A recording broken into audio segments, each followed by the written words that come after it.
자, 오늘은 마태복음 25장은 마태복음 24장 마찬가지로 예수 그리스도의 재림과 세상의 종말에 관한 내용으로 구성되어 있습니다. 우리가 24장은 이 땅에 임할 세상의 종말 그리고 예수 그리스도의 재림에 대해서 좀 소계시록적인 내용으로 다루었다면 오늘 본문의 말씀은 분명히 종말과 예수 그리스도의 재림에 대해서 말씀하고 있는데 비유를 통해서 뭐를 통해서요? 비유를 통해서 이 그리스도의 재림에 대해서 말씀하고 있다라는 것이죠. 특별히 오늘 본문은 열처녀의 비유로 그리스도의 재림을 대비하는 준비하는 성도들이 올바른 자세에 대해서 언급하고 있습니다. 여러분, 이 열처녀의 비유는 유대 사회에 뭐를 배경으로 한 것 같아요? 결혼식을 배경으로 하고 있다는 거죠. 이 비유에 나타나는 신랑은 누구예요? 예수 그리스도이고 신랑을 맞으러 나간 열처녀는 누구를 비하고 있는 것 같아요? 바로 교인들이죠. 저와 여러분을 일컬고 있는 것을 볼 수 있습니다. 그런데 이 열처녀 중에도 슬기로운 열처녀가 있고 미련한 열처녀가 있습니다. 이것은 마치 알곡과 가라지를 구분하는 그런 내용으로 구성되어 있다라는 것을 볼 수가 있다라는 것이죠. 자, 그렇다면 교회 속에서도 미련한 열처녀가 있고 슬기로운 열처녀가 있고 또한 혼인잔치에 들어가는 이 교인들이 있고 혼인잔치에 들어가지 못하는 교인들이 있다라는 것을 보여줘요. 분명히 우리가 신앙생활 한다는 것은 우리가 예수 믿고 교회에서 예배생활 한다는 것은 초청을 받았습니다. 그러나 그 중에서도 알곡이 있고 뭐가 있다는 거예요? 가라지가 있다는 거예요. 초청을 받았지만 겉으로는 내가 예수를 믿는 것 같지만 진짜 하나님의 관점에서 보면 예수를 믿지 않고 형식적인 예배생활, 우리가 외식하는 서기관과 바리새인들을 위해서 책망했던 그 예수님의 말씀처럼 마치 형식적인 신앙이 괜찮아 보이는데 무엇 같은 거야? 외식하는 바리새인과 서기관 같은 그런 신앙생활하는 사람들이 있다라는 것을 우리가 다시 한번 오늘 본문을 통해서 내 자신을 점검해보는 그런 은혜의 시간이 되길 축원합니다. 그러면 이 열처녀의 비유가 우리에게 주는 교훈은 뭐냐는 거야. 왜 주님께서는 이 열처녀의 비유를 통해서 우리에게 뭘 말씀해 주고 있느냐. 첫째는 준비하라는 거예요. 따라합시다. 준비하라. 우리가 7절 한번 읽어볼까요? 7절 시작. 이에 그 처녀들이 다 일어나 등을 준비할세. 준비하라는 거예요. 자, 그러면 뭘 준비해야 되느냐? 신랑 예수를 맞이하는 열처녀가 오늘 본문은 등장합니다. 그 중에 5처녀는 어떤 처녀예요? 미련한 처녀다 라고 말하고 또 5처녀는 슬기로운 자들이다 그렇게 표현하고 있습니다. 왜 이렇게 구분하고 있어요? 아까도 얘기했다시피 이 미련한 처녀들은 등을 준비했지만 기름을 준비하지 못했다라는 겁니다. 그러나 슬기로운 처녀들은 등과 기름을 다 뭐했어요? 준비했다라는 겁니다. 여기서 기름을 준비한다는 것과 준비하지 않는 것은 신랑이 늦게 오므로 그 결과가 나타나요. 신랑이 예수의 재림이 늦어지면 늦어질수록 이 등과 기름을 준비했냐 준비하지 않느냐에 따라서 이들의 걸어가는 길이, 이들이 들어가는 길이 다르다라는 것을 오늘 보면은 말해주고 있다라는 것이죠. 자, 신랑이 늦게 오자 등을 준비했지만 기름을 준비하지 못한 처녀들은 등에 기름이 떨어져서 기름을 사러 갔다 왔더니 이미 신랑이 도착했고, 그리고 혼인잔치 문이 뭐였어요? 닫혀버렸다. 그러니까 신랑이 늦어졌다라는 것은 이 기름을 준비하지 못한 사람들에게는 뭐가 되는 거예요? 혼인잔치에 들어가지 못하는 그런 결과를 초래했다라는 것이죠. 자, 그러나 이 기름을 준비한 슬기로운 다섯 처녀들은 어떻게 했습니까? 등과 기름을 다 준비했기 때문에 신랑 예수가 늦어졌음에도 불구하고 그 신랑을 맞이할 등을 넉넉하게 밝힐 수 있었기 때문에 어떻게 했다는 거예요? 기름을 사러 가지 않아도 이들은 신랑 예수를 맞이할 수 있었고, 그리고 혼인잔치에 들어가서 마음껏 이 혼인잔치에 뭐 할 수 있었어요? 누릴 수 있었다라는 것을 표현하고 있다라는 겁니다. 다시 말해서 여기서 이 혼인잔치는 어디를 말하는 거예요? 천국잔치를 말하는 것이죠. 자, 여기서 그렇다면 등은 뭐를 표현할 것 같아요? 본문에 나오는 등은 뭘 의미하는 겁니까? 교인들의 외형적인 신앙생활을 말하고 있다, 그렇게 말해요. 교인들의 외형적인 신앙. 그럼 뭘 말하는 거예요? 하나님께 예배드리고 기도생활하고, 그리고 정녕 이방인들과 다르게 구분된 거룩한 삶을 살아가는 그런 믿음의 삶을 표현할 수 있다는 것이죠. 그럼 기름을 뭘 의미하죠? 기름은 뭐 하는 거예요? 이 등에 불이 계속 밝힐 수 있게끔 그렇게 공급하는 역할을 하는 거겠죠. 그럼 이게 뭔 것 같아요? 바로 성령 충만의 삶이라는 거예요. 할렐루야.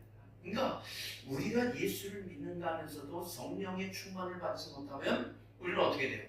늘 우리의 모습이 초라해고, 그리고 기력이 없고 영적으로 무력해진 나의 모습을 발견할 수 있다는 거예요. 그러나 우리에게 성령이 충만하면 그 성령께서 우리의 전 인격을 사로잡고 인도하고 보호하기 때문에 우리 삶이 충만해지고, 정녕 우리 예배가 더욱더 풍성해지고, 뿐만 아니라 우리가 기도하는 것이 힘있고, 또한 하나님께서 나의 기도에 응답한다는 그런 분명한 믿음과 확신이 우리에게 있게 된다라는 것이죠. 할렐루야. 그래요. 그래서 우리가 오늘 주일에 나올지라도 하나님 앞에 나오는 이 발걸음이 뭐한 거예요? 무거워요, 가벼워요? 성령 충만은 가볍지. 날씨가 추웠어요. 교회 차가 시동을 거는데 아침에 시동이 안 걸려. 순간 당황스러웠어. 이렇게 추웠어? 보니까 4도야. 영하 4도인데도 이게 시동이 안 걸린 거야. 그래서 이걸 어떻게 해야 되지? 이 충전을 시켜야 되는데 뭐 방법이 없잖아요. 그래서 제가 들어있는 보험사에 연락을 했어요. 그랬더니 뭐라 그러냐면 1시간이 넘어야 도착할 것 같습니다. 1시간이 넘으면 1시간 전에 교회를 도착해서 우리는 뭐 하고 있어요? 다 준비하고 예배 모든 걸 세팅해내야 되는데 1시간 뒤에 오면 뭐 하고 있어요? 너무나 바빠지는 거예요. 그래서 내가 기사한테 그랬죠. 내가 먼저 교회를 가야 됩니다. 그래도 뭐 어쩔 수 없는데요. 대중교통을 이용하셔야 됩니다. 대중교통 이용하면 1시간이 넘게 버스를 2번 갈아타고 와야 되는데 대중교통은 어떻게 하니? 아니면 택시를 불러서 와야 되는데, 그리고 교회는 차가 있어야지만 기동력이 있게 되는데, 그래서 이제 또 얘기했죠. 사실 나는 목사이기 때문에 예배 인도를 해야 됩니다. 그러니까 어떻게 예배를 드릴 수 있게끔 좀 신경 좀 썼으면 좋겠습니다. 그랬어요. 그랬더니 목사님이세요? 그래서 뭐라 그러면, 그렇다면 내가 순서대로 가지만 이렇게 가는 길에 목사님 그 집이 가까이 있으면 가다가 도중에 들려서 충전해주고 가겠습니다. 그러더라고요. 그래서 그러면 너무나 고맙겠다고. 근데 1시간 이후에 온다는 사람이 20분 만에 왔어. 할렐루야. 그래요. 그 기다리는 시간이 굉장히 나에게는 너무너무 길었지만 그래도 1시간 넘어서 온다 그랬는데 20분 만에 왔으니 얼마나 감사해요. 그래서 충전을 하고 무사히 와서 모든 예배를 드릴 수 있게끔 세팅할 수 있는 그런 은혜를 주셨음에 감사드립니다. 그래요. 그냥 만약에 우리가 충만하지 못하면 이 상황이 벌어지면 어떡하죠? 불안하고 초조하고 이거 어떡하지? 그런 마음이 들겠죠. 근데 그 과정 속에서도 하나님께서 주일날 예배를 받으시기 위해서는 역사하실 줄 믿습니다. 할렐루야. 저는 약간 그런 기질이 있어요. 하나님이 영광을 받으시려면 빨리 조치를 하실 테고 예배를 받으시기 위해서는, 그러나 하나님께서 나 예배 받는 거 별로야. 그럼 뭐 어떻게 될까요? 1시간, 2시간을 기다리겠죠. 그러면 하나님, 제가 손해일까요? 하나님이 손해일까요? 하나님이 영광을 못 받으시고 예배를 못 받으시면 하나님이 손해일까요? 제가 손해일까요? 그런 마음이 딱 들더라고요. 그러니까 어떻게 해요? 그래요. 예배 받고 싶지 않다면 알아서 하십시오. 그러나 우리 성도들이 예배를 받기를 원하신다면 이 문제가 속히 조치가 될 줄 믿습니다. 할렐루야. 그래요. 이게 애매한 기도긴 하지만 뭔가 이렇게 따지는 듯한 기도지만 그래도 이게 은근히 효과가 있어요. 효과가 있어요. 그렇다고 내가 막 불만을 토하는 게 아니라 하나님과 어떤 흥정을 하고 그러는 건 아니지만 뭐가 있는 거요? 하나님께서 빨리 조치해 주십시오. 지금 그렇지 않으면 예배가 이거 너무나 긴박하게 돌아갈 수밖에 없습니다. 라는 그런 뭐라 그럴까요? 제 입장에서는 하나님 앞에 빨리 조치해 달라는 그런 신속한 그 요구사항이죠. 요구사항. 어쨌든 간에 하나님께서 나의 기도를 속히 역사해 줄 줄 믿습니다. 그래요. 어떤 때 내가 만약에 성령이 충만하지 않고 은혜가 없었다면 굉장히 불안하고 초조해요. 예전에는 한 몇 년 전에는 이 앞전에 있던 차가 눈이 엄청나게 온 적이 있었잖아요. 엄청나게 온 적이 있었어요. 그때는 뭐랄까 차들을 그냥 버리고 갔어요. 눈이 와가지고 시동도 꺼지고 차가 굴러가지 않으니까 그냥 차도에다 버리고 그냥 주차해놓고 그냥 가는 그런 경우가 있었어요. 제가 전화를 했죠. 대만저만에서 차가 퍼져 있습니다. 출동해 주세요. 1시간 이내에 출동합니다. 근데 언제 왔는지 아세요? 다음날 왔어. 그것도 제가 5번씩이나 전화한 다음에 나중엔 담당자가 아니라 담당자의 최고 위치에 있는 사람, 그 사람까지 내가 연결해. 그래가지고 거기까지 전화 통화해가지고 당신들 뭐 하는 거야? 늦으면 늦고 못 오면 못 온다.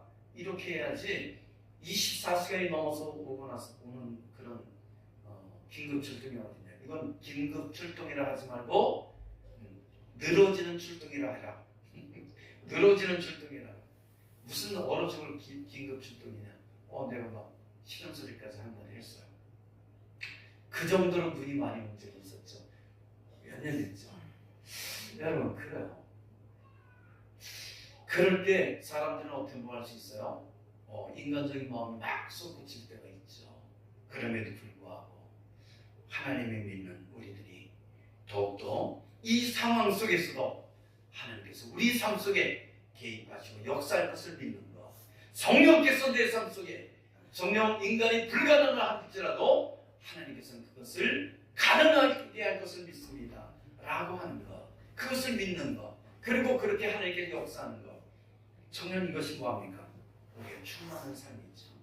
우리가 데살로니가전서 5장 19절에 이런 말씀, 성령을 소멸치 말고 라는 그런 말씀이 있어요.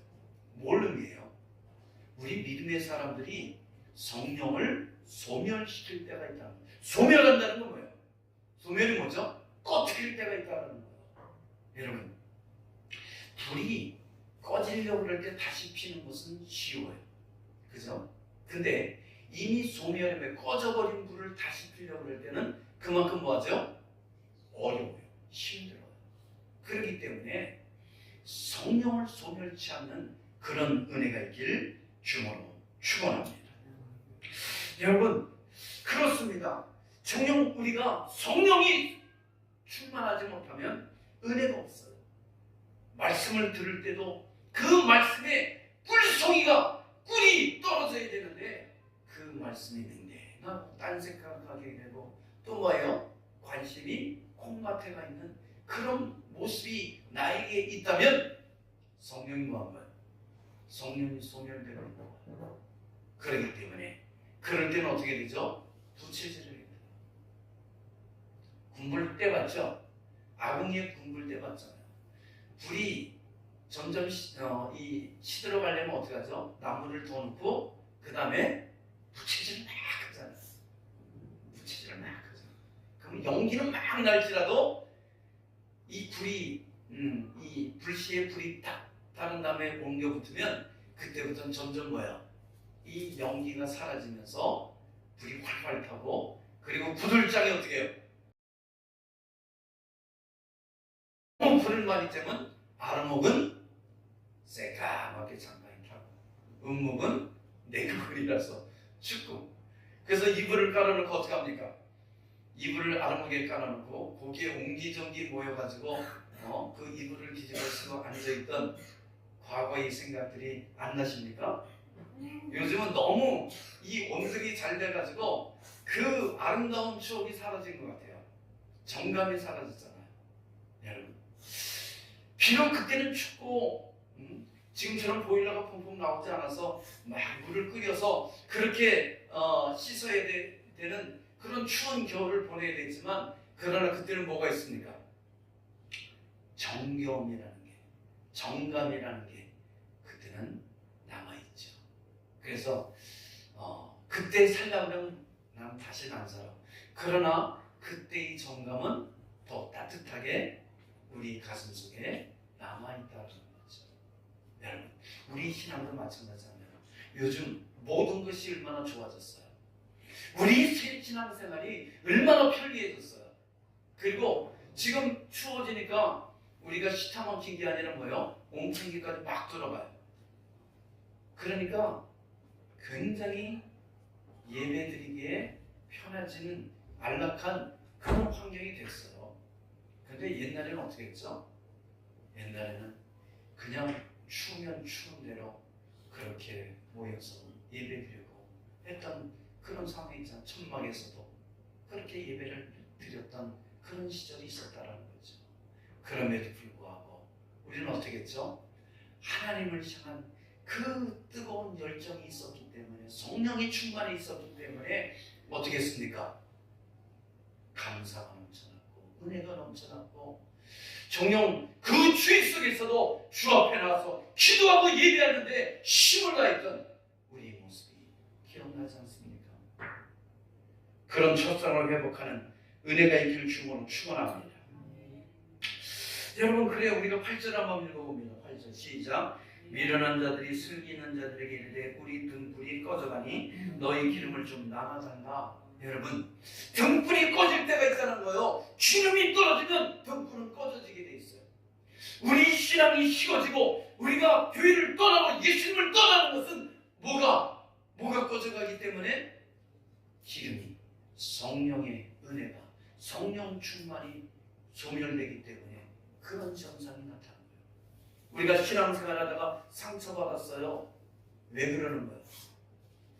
성령의 충만이 소멸됐기 때문에 그런 거야. 여러분, 정녕 신앙생활 속에 상처를 줄 수도 있고 받을 수도 있어요. 그러나 그것을 툭툭 털어낼 수 있는 것이 뭐죠? 이게 건강한 신앙이라는 거예요. 건강한 신앙. 내가 신앙이 없고 믿음이 떨어졌을 때는 성령의 그 소멸이 생기기 시작할 때는 어떤 일이 일어나죠? 별것도 아닌 것을 가지고 정녕 상처를 받고 아파하고 고통하는 경우가 많다는 거죠. 믿음의 사람들은 상처를 받지도 않고 주지도 않으며 뿐만 아니라 설령 상처를 받았을 때라도 풀풀 털어내는 그런 충만한 삶이 되길 주님으로 축원합니다. 그래 오늘 8절보니까 등과 기름은 나눠주는 것이 아닙니다. 등과 기름은 나눠주는 게 아니에요. 하나님께서 나에게 준 그 등과 기름은 나눠주라고 있는 것이 아니라 나를 위해서 주신 거예요. 그렇기 때문에 이거는 나눠주는 것이 아니라 나눠줄 수도 있어요, 없어요? 나눠줄 수도 없어요. 만약에 나눠줬다가는 내가 혼인잔치에 들어갈 수 없는 그런 상황이 벌어진다는 거예요. 여러분, 예수 믿고 구원받으려고 전할 수는 있어요. 그죠? 내가 예수 믿으세요. 전도할 수는 있다는 겁니다. 그런데 구원을 나눠줄 수는 없는 거예요. 내가 받은 구원을 잘라서 나눠줄 수는 없어요. 아무리 그것이 내 사랑하는 아내요, 내 사랑하는 부모요, 내 사랑하는 자녀라 할지라도 구원은 나눠줄 수가 있는 게 아니에요. 예수 믿고 구원받게 할 수는 있어도 나눠줄 수 있는 것이 아니라는 것을 우리가 알아야 됩니다. 믿음 생활을 도와줄 수는 있어도 믿음을 나눠줄 수는 없어요. 상대방에게 믿음을 가질 수 있게끔 도와줄 수는 있어요. 말씀을 가르치며 기도를 같이 하며 그에게 믿음을 줄 수는 있지만 이 믿음을 뭐 할 수는 있어요? 나눠줄 수 있는 게 아니에요. 내가 갖고 있는 믿음을 나눠줄 수 있는 건 아닙니다. 성령 충만은 이렇게 해야 성령 충만을 받을 수 있다고 가르쳐 줄 수는 있어도 내가 갖고 있는 성령 충만을 나눠줄 수 있는 것은 아니라는 것을 알아야 돼요. 할렐루야. 그렇기 때문에 정녕 내가 갖고 있는 성령 충만을 더 충만하게 해서 그들에게 예수를 전하므로 예수를 믿게 하고 정녕 믿음 생활을 하게 함으로 말미암아 그들의 믿음이 더욱더 커지게 하는 그런 광민의 성들이 되길 주님으로 축원합니다. 축원합니다. 그래서 등과 기름은 나눠주는 것이 아니라 뭐예요? 정녕 내가 더 충만하게 해서 주의를 밝힐 수 있는 그런 은혜가 있길 바랍니다. 어떤 여객선이 항해를 하다가 큰 폭풍을 만났습니다. 여객선 항로를 잃고 바람에 떠밀려가다가 무인도의 암초에 부딪혀서 배가 파손되고 말았어요. 난파됐습니다. 다행히 승무원과 승객들은 모두 목숨을 건지게 되었습니다. 그러나 이 무인도에서 자력으로 고향집으로 돌아갈 방법은 없었습니다. 지나가는 여객선이 구해주지 않으면 살아 돌아갈 방법이 없었습니다. 그러나 이 무인도는 정녕 아무도 알 수 없는 너무나 멀리 떨어져 있는 그런 곳이었다는 것이죠. 그런데 불행 중 다행으로 이 난파선에는 몇 달 먹을 수 있는 식량과 씨앗이 있었다는 거죠. 그래서 이 승무원과 승객들이 모여서 의논을 합니다. 어떻게 해야지만 우리가 살아남을 수 있을까? 이 식량을 우리가 먹어봤자 몇 달뿐이 못 사니까 뭔가 그 이후에도 미래를 대비할 수 있는 그런 계획을 우리가 짜보자. 그리고 머리를 맞대고 의논을 했습니다. 그럴 때 한마음으로 모아진 게 뭐냐면 우리에게 씨앗이 있으니까 우리가 땅을 파서 그 씨앗을 뿌려서 뭐 하자는 거예요? 이 열매를 맺게 하고 뿐만 아니라 곡식이 자라게 해서 우리가 그것으로 계속해서 정녕 지나가는 배가 우리를 발견하고 우리를 구출할 때까지 우리가 여기서 살아남을 수 있자, 살아남게 하자라고 뜻을 모았습니다. 그래서 남자들이 이 손에 여러 가지 기구를 들고 장비를 들고 뭐 했습니까? 땅을 파기 시작했습니다. 근데 땅을 파는데 금덩어리가 나왔어요. 뭐가 나왔다고요? 금덩어리가. 우리가 밭을 읽는데 금덩이 나면 얼마나 좋을까? 그죠? 실사님, 공주의 친정어머니 그 밭을 파는데 금이 나왔어. 200년째. 그죠? 금이 나온 거야. 이거 이 사람들이 땅을 파다가 금이 나왔네? 그러니까 이 씨를 뿌리기 위해서 땅을 파는 게 주목적이 아니라 뭐를 발견하기 위해서? 금을 발견해서 또 다른 곳을 파기 시작했어요. 근데 희한하게도 여러 군데에서 금이 나오기 시작하더니 금이 쌓이기 시작하는 거예요. 온 성을 다 구했어요. 온 성을 다 뒤지면서 금을 파냈습니다. 금덩어리를 파냈어요. 그러다가 그만 몇 달이 지나고 그 저장되어 있던 모든 식량을 소비에 버렸다는 거예요. 다 먹어버렸어요. 걱정이 됐습니다. 그때서야 정신이 차린 거예요. 그때서야 뭐를 해야 되는데 씨를 뿌려야 되는데 씨를 뿌리지 아니하고 뭐를 찾느라고? 황금을 찾느라고, 황금덩이를 찾느라고 씨를 뿌리는 그 시간을 지체해버렸어요. 여러분, 씨를 뿌렸으면 그 씨가 금방 싹이 나고 잎이 나고 열매를 맺어요? 아니요. 얼마큼 걸려야 됩니까? 최소한 몇 달이 걸려야 되잖아요. 그러면 이들이 땅을 파고 씨를 먼저 뿌렸다면 그들은 지금 수확을 거둬서 그 열매를, 그 곡식을 먹을 수 있었을 것입니다. 그런데 이 금을 캐는데 눈이 팔려서 씨를 뿌리는 것을 잊어버렸다는 것이죠. 잊어버렸다는 거예요. 여러분, 그래서 이들이 미래를 준비하지 못하고 대비하지 못하게 되었다는 거예요. 자, 오랜 세월이 흘러 그 무인도에 사람들이 방문할 수 있었고, 이 방문한 사람들이 발견한 것이 무엇인 것 같아요? 무엇을 발견했어요? 금이 발견되었고, 그리고 그 주위에 굶어 죽은 시신만이 남아있었다라는 것이죠. 제가 뭘 얘기하고 싶은 것 같아요? 무엇을 말하고 싶은 것 같습니까? 여러분, 신랑 예수를 맞이할 미래를 준비하라는 거예요. 다가올 이 천국을, 그리고 재림하신 예수를 맞이할 준비를 하라는 것이죠. 황금의 눈이 멀어서 씨앗을 뿌릴 수 있는 그 기회를 놓치지 않는 그런 우리 성도에게 주로 축원합니다. 그래요.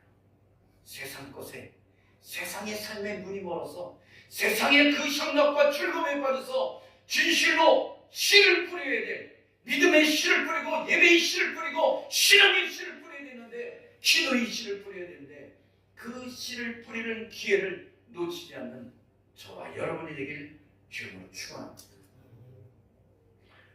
노아는 언제 닥칠지 모르는 홍수의 심판을 대비해 뭐를 만들었어요?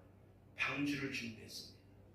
심판의 홍수가 임할 때 노아 시대의 모든 사람들은 홍수로 인해 수장당했지만, 그러나 방주를 준비한 노아와 그의 가족들은 어떻게 됐습니까? 구원받을 수 있었다라는 것이죠. 고린도후서 6장 2절에 이런 말씀이 있습니다. 보라, 지금은 은혜 받을 때요, 보라, 지금은 구원의 날이다. 여러분, 나중이 아닙니다. 전도를 하다 보면 사람들이 그래요. 나중에 믿을 거예요. 지금은 내가 할 일이 많거든요. 지금 너무나 바빠요. 여러분, 이게 뭐예요? 이게 세상 것을 연연하다가 씨앗 뿌리는 것을 늦추는, 미래를 준비하는 것을, 저 신랑 예수가 재림하실 때를 놓치는 이런 어리석음을 맞이할 수 있다는 것을 알아야 된다는 거예요. 그래서 지금이라는 거예요. 예수 믿을 때는 지금이요, 내 은혜 받을 때도 지금이요, 구원받을 때도 지금이라는 것을 우리가 깨닫길 바랍니다. 그래서 지금 예수를 전해야 되고 지금 복음을 전하는 저와 여러분이 되길 주님으로 축원합니다. 둘째로 뭐냐면 깨어있으라는 거예요. 이 열천의 비유가 주는 교훈은 뭐냐? 깨어있으라는 거예요. 우리는 신랑 예수께서 언제 오실지 알아요, 몰라요? 아무도 몰라요. 천사도 모르고 아들도 모르고 누구만 한다고 그랬어요? 아버지만 한다고 그랬어요. 만약에 그 시와 그 날을 말하고 있다면 그것은 내가 신이라는 거예요. 내가 하나님이라는 거예요. 내가 하나님 아버지라고 말하는 자와 동일하는 거예요. 왜? 아버지만 하신다고 성경은 분명히 못 받고 있어요. 성경이 이 마태복음에서 말한 이 말은 그냥 마태가 얘기한 것이 아니라 누가 얘기한 거예요? 예수님께서 말씀하신 것을 인용하고 있다는 거예요. 즉 하나님의 아들이신 예수 그리스도 나도 모른다, 아버지만 한다 라고 분명하게 확실하게 못 받고 있다. 그러나 분명한 것은 재림이 있다라는 것을 말하고 있죠. 오늘 하루가 가면 재림은 하루가 가까이 온 거예요. 그렇기 때문에 우리는 준비할 뿐만 아니라 뭐 있어야 돼요? 깨어 있어야 된다는 거예요. 그러면 뭐가 깨어 있어야 되는 거죠? 영적으로 깨어 있어야 된다는 것을 말합니다. 미련한 다섯 처녀는 등을 준비했지만 기름을 준비하지 못한 말미암아 혼인잔치에 들어가지 못했어요. 그러나 슬기로운 다섯 처녀들은 등과 기름을 준비하고 언제든지 신랑을 맞이할 준비를 하고 있음으로 말미암아 끼어 있음으로 말미암아 그들은 혼인잔치에 들어갈 수 있었다라는 겁니다. 사실 우리가 5절 한번 볼까요? 5절 시작. 신랑이 더디움으로 다 졸며 뭐할세? 잘세. 자, 이 열처녀들이 신랑이 늦게 오니까 다 뭐하고 있었다는 거예요? 졸며 자고 있었다라는 겁니다. 여기서 졸면은 일시적으로 조는 것을 말해요. 여기서 잔다라는 것은 계속적으로 자는 것을 말하고 있다는 거예요. 신랑을 기다리는 열처녀는 졸며 뭐 했다는 거예요? 잤다는 거예요. 슬기로운 처녀도 졸고 잤고 미련한 열처녀도 다섯 처녀도 졸며 잠을 잤다는 거예요. 그러면 오늘 예수 그리스도의 재림이 그만큼 오래 지연됐음을 나타내는 것인데, 그죠? 졸며 잤다라는 것은 그만큼 늦어졌기 때문에 이들이 그 졸며 잤다라는 거 아니에요. 근데 오늘 본문을 가만히 보면 이 열처녀들이 졸며 잤다고 해서 책망하는 내용이 있어요, 없어요? 책망하는 내용이 없어요. 다시 말해서 졸고 육신적으로 사람이 잘 졸고 자는 것에 대해서 문제될 것이 없었다는 거예요. 거기에 대해서 책망하는 것은 없었다는 겁니다. 육신적으로 피곤하니 졸고 잘 수 있다는 거예요. 그러나 중요한 것은 졸다가도 자다가도 신랑 예수가 재림하고 왔다는 그 외침 소리를 들으면, 천사장이 나팔 소리를 듣는다면 등과 기름을 준비한 자들은 언제든지 뭐 할 수 있다는 거예요? 신랑 예수를 맞이할 수 있다는 거예요. 끼어있는 자들은 신랑 예수를 맞이할 수 있다는 거예요. 여러분, 예수님께서 이 땅에 초림하실 때, 2000년 전 이 땅에 오실 때 어떤 사람들이 아기 예수를 만났죠? 끼어있던 목자가 만났고 끼어있던 동방박사들이 만났고 성전에서 내가 예수 그리스도를 정령 구세주를 만나지 않으면 나는 죽을 수 없다고 외쳤던 누구요? 시몬과 안나가 만났어요. 할렐루야. 그래요. 그 노후에도 불구하고 나는 구세주를 만나겠다고 성전에서 끼어서 기도하다가 아기 예수를 만났다고 성경은 말하고 있잖아요. 그래서 육신은 졸더라도, 육신은 자더라도 영은 깨어있는 저와 여러분 되기를 주님으로 축원합니다. 옛말에 이런 말이 있어요. 길이 멀어야 말에 힘을 알 수 있고 세월이 흘러야 그 사람의 마음을 알 수 있다라는 그런 경험이 있어요. 이 말은 길이 멀고 험해야 내가 타고 가는 이 말이 얼마나 건강하고 튼튼한지를 알 수 있어요, 없어요? 알 수 있다는 거예요. 말은 잠시 그 사람을 타고 움직이는 건 크게 문제가 되지 않아요. 근데 오래 가봐야지만 야, 이게 진짜 튼튼하네, 이게 진짜 천리만해, 이게 진짜 적토만해, 그걸 알 수 있어요, 없어요? 그걸 알 수 있다는 거죠. 멀리 가봐야지만. 뿐만 아니라 사람도요, 세월이 오래 흘러 온갖 풍상을 다 겪어야 내 옆에 있는 사람의 그 진실된지 거짓된지, 정말 속이 시커먼지 아니면 속이 새하얀지 정말 그것을 알 수 있다는 것이죠. 여러분, 사기꾼들 보면 일시적으로는 어떻게 해요? 그만큼 친절하고 그만큼 사람을 정녕 이렇게 흐물흐물하게 할 정도로 정녕 사람에게 너무 서비스가 좋잖아요. 말도 잘하고. 그런데 그 속은 뭐예요? 나중에 알려면 시커먼 자들이 용서할 수 있죠. 근데 또한 사람을 결혼하는 것도 그러죠. 그냥 일시적으로 만나서 얼마 있다가 뭐 한두 달, 사람 좋네, 난 첫눈에 반했어, 뭐 이런 식으로 해서 결혼하면 나중에 뭐 하게 돼요? 후회하죠. 근데 정년 1년이고 2년이고 3년이고 대화해보고 그리고 교제해보고 그리고 그렇게 만나다 보면 야, 이 사람 진국이구나. 할렐루야. 그래서 결혼해도 뭐 할 수 있어요? 속았네. 그렇게 결혼해도 속았네. 이런 사람들 많잖아요. 그러니까 오랜 풍상을 같이 겪고 비바람을 맞고 그래야지만 이 사람이 진짜 진실된 사람이네 라는 것을 알 수 있다는 거죠. 마찬가지로 예수님이 재림이 주체되는 것은 첫째로는 한 사람에게도 더 구원하려는 하나님의 큰 사랑이 거기 담겨 있는 거죠. 한 사람이라도 더 구원하고 싶은 하나님의 놀라운 은혜가 거기에 담겨 있는 거예요. 또한 재림을 기다리는 사람들의 마음이 얼마나 간절하고 진실한지를 시험할 수 있는 것이 이게 뭐야? 재림이 지연되는 것이라는 거예요. 재림이 지연될 때 어떤 일이 나냐면 처음에는 어떻게 합니까? 처음에는 정녕 주님께서 곧 오실 줄 알고 막 열정을 가요. 근데 점점 지연되면 어떻게 되죠? 안 오시나 보네. 그리고 뭐하죠? 나태해지고 게을러지고 신앙이 이 퇴폐되는 것을 볼 수 있다는 거죠.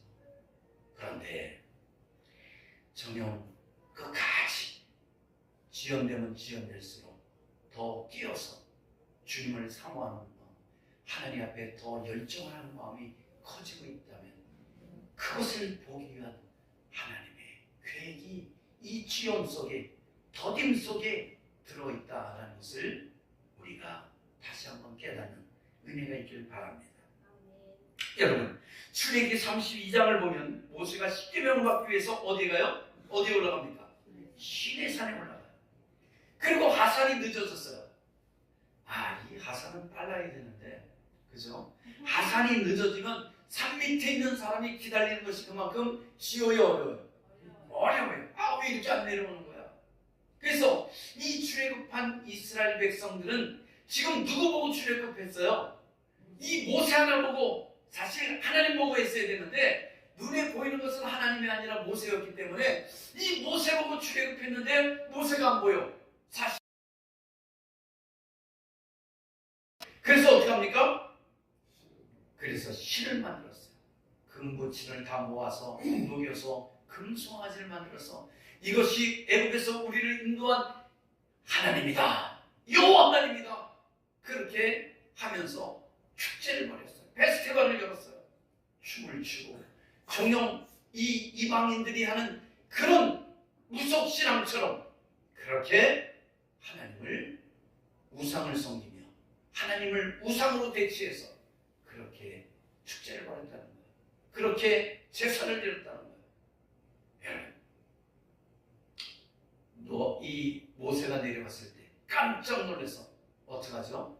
돌판을 집어던지는 그런 역효과가 일어나는 것을 볼 수 있잖아요. 오늘날에도 예수님의 재림이 지체될수록 많은 사람들이 불법과 타락에 빠져서 사랑이 식어진다고 우리가 입사적에서 배웠잖아요. 뿐만 아니라 그렇기 때문에 정녕 끝까지 견디는 자가 뭘 받는 거예요? 구원을 받는 거예요. 세상의 풍랑과 세태에 따라서 요동치고 자주우지되는 것이 아니라 주님을 향한 그 믿음을 붙들고 끝까지 뛰어서 주님만을 바라보며 천국을 향해서 달려가는 저와 여러분에게는 주님을 축원합니다. 대학에서 경영학을 전공한 젊은이가 친구와 함께 백화점에서 취직했습니다. 이 젊은이들은 당연히 어느 부서에 갈 거라고 생각했어요? 경영학을 전공했습니다. 경영 부서에 들어갈 거라고 생각했습니다. 근데 이들에게 보직이 내려진 게 뭐냐면 엘리베이터에서 안내하는 안내직을 맡은 거예요. 지금 말은 뭐예요? 엘리베이터 벨보이가 된 거예요. 야, 경영학을 공부해서 이 백화점에 들어왔는데 이 백화점에 뭐가 됐어요? 경영부서에서 정녕 보란듯이 일하고 있는 게 아니라 엘리베이터 오르락내리락 거는 것에 3층입니다. 내리세요. 예, 10층까지 올라갑니다. 타세요. 아니 이러니 얼마나 자존심 상해요. 그래서 두 친구 중에 한 친구가 뭐예요? 그만뒀어요. 내가 이까지 것 하려고 여기 들어온 줄 알아? 그리고 포기하고 퇴사를 했습니다. 그러나 이 한 친구는 끝까지 그 엘리베이터 벨보이를 한 거야. 근데 그 손님들을 태우고 엘리베이터에서 오르락내리락 거리면서 그들이 행하는 소리를 들으면서 고객들이 취향을 배우게 되더라고요. 아, 이런 손님들은 이런 백화점은 이걸 사기를 원하고 이런 취향을 원하고 아, 백화점에 이런 게 있기를 원하는구나. 그런 것들을 뭐 한 거예요? 그 엘리베이터를 타고서 손님들이 하는 소리를 들으면서 배우게 된 거예요. 자, 그러다 나중에 이 젊은이는 어떻게 됩니까? 이제 경영직에 들어가게 되고 그리고 승진하게 돼서 나중은 최고의 백화점 경영자가 된 거예요. 그 사람은 누구냐? J.C. 페니, 백화점왕 J.C. 페니라는 거예요. 제가 왜 이런 얘기를 하는 것 같아요? 한 사람은 에이 내가 이까짓 거 하고 포기하고 나갔다. 한 사람은 나에게 주어진 사명을 감당했을 때 최고의 경영자, 그 중에서도 백화점의 왕이 됐다는 것이죠. 주님께서는 우리에게 정녕 이 말세의 치마를 살아가면서 크고 작은 사명들을 감당하라고 우리에게 주셨다는 거죠. 왜 내가 이까짓 것 하려고? 그리고 그걸 외면한다면 정녕 우리는 이름도 없이 이 미련한 여인들처럼 그렇게 도태될 수 있다는 거죠. 하지만 정녕 이 페니처럼 그것에 최선을 다하면 착하고 충성된 주가 라고 말씀하시며 하나님께서는 그 걸 통해서 더 큰 은혜와 사명들을 채워주는 은혜가 임할 줄 믿습니다. 기도합니다.